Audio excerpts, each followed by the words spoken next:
Hello viewers, সবাইকে আসসালামু আলাইকুম। এই মুহূর্তে আছি আমরা যশোর কালিয়ার ভিতর, মানে একটা জঙ্গলের ভিতর।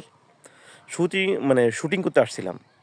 তা এইখানে অদ্ভুত একটা জিনিস দেখেছি। ওয়েট আমি দেখাচ্ছি। এই যে আপনারা দেখতে পাচ্ছেন যে এইখানে একটা বিশাল বড় গাছ। দেখছেন? এখন এই গাছটা মূলত ২৫০ বছর আগের গাছ। এখন এরকম গাছ বহুত আছে। কিন্তু এটা আসলে কি গাছ কেউ বলতে পারবেন? আচ্ছা, আমি বলে দিচ্ছি। এইটা মূলত একটা কামরাঙা গাছ। মানে একটা ফলের গাছ।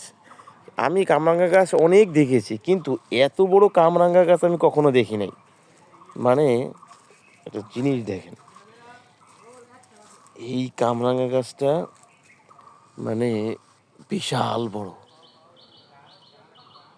তবে এখানে লোক মুখে মানুষজন বলে যে এই জঙ্গলের ভিতরে যে ফল গাছটা আছে, এই ফল গাছটা সাধারণত কেউ ফল খায় না। কেন খায় না? মানে যারা খায় সাধারণত তাদের নাকি অনেক সময় পেট ব্যথা বা হ্যান-ত্যান এরকম কিছু একটা হয়। তা আমি বললাম যে, "তাহলে কামরাঙা হইলে তখন কি করেন?" বলল যে, "মানুষ দূর থেকে মানুষ এসে পেড়ে নিয়ে যায়। কিন্তু এলাকার লোকজন খায় না।" তাই বলল। তো একটা জিনিস দেখেন, ২০০ বছর আগের কামরাঙা গাছ। এটা তো মনে করেন ২ জন লাগবে, ৩ জন লাগবে বের পাইতে। ওকে, ওকে।